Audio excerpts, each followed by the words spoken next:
Hello everyone. एकदमै मुटु नै छ्या हुने खालको न्युज छ। मोरङको लेटाङ नगरपालिका वार्ड नम्बर 2 की अंशु गौतम भन्ने 13 वर्षीय किशोरी 13 वर्षकी बच्ची महिनौसम्म चाहिँ घरबाट किडन्याप हुन्छन्, गायब हुन्छन् र त्यस पछाडि महिनौ पछाडि चाहिँ त्यही नजिकको जङ्गलमा बेलबारी नजिकको जङ्गलमा चाहिँ टुक्रा टुक्रा पारेर विभत्स तरिकाले हत्या गरिएको अवस्थामा उनको शरीरको टाउको छुट्टै बडी छुट्टै भएर डिकम्पोज भइसकेको अवस्थामा एकदमै स्ट्रङ स्मेल आएर अनुहार आएर चाहिँ गाउँको मान्छेहरूले भेटेर लोकल अथोरिटी लोकल पुलिसलाई खबर गर्छन्। अब यस्तो घटना कसरी घट्छ? नेपालमा हामी मान्छे छौँ कि बस्छौँ कि जनावर बस्छौँ?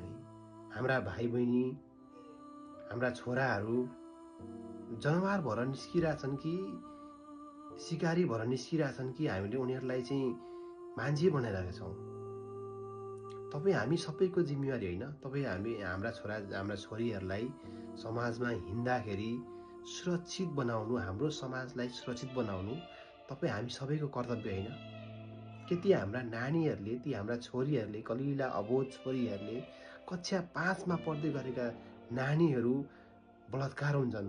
अस्ति केही दिन अगाडि सिन्धुपाल्चोकमा त्यस्तै नानी चाहिँ कति ग्रुपमा 4-5 जना केटाहरूले चाहिँ उसकै दादाहरू जस्ता दाजुहरू जस्ता ग्रुप सबै मिलेर रेप गरे भन्ने समाचार आइरहेछ। हैन, कस्तो कस्तो खालको समाजको कल्पना गरिरहेछौँ हामी समाजमा हाम्रा छोराहरूलाई कस्तो बनाइरहेछौँ। अब हाम्रा छोरीहरू काहीँ बाहिर निस्किनै नहुने, उनीहरू अनसेक्योर भइगए, उनीहरूलाई हामीले अब जोगाउन नसकिने हो त? हेर्नुहोस्, बच्चाहरू भनेका यी बच्चा बच्चीहरू भनेका देशका भविष्य हुन्। एउटी छोरीलाई समाजमा असुरक्षित बनाएर कुनै पनि विकसित समाजको हामीले परिकल्पना समेत गर्न सकिँदैन। छोराले छोरी मान्छेलाई अथवा कुनै पनि केटाले केटीलाई अनसेक्योर बनाएर कुनै पनि विकसित समाजको कल्पना गर्न सकिँदैन। उनीहरूलाई त सकेसम्म उनीहरूलाई त सहयोग गर्नुपर्छ।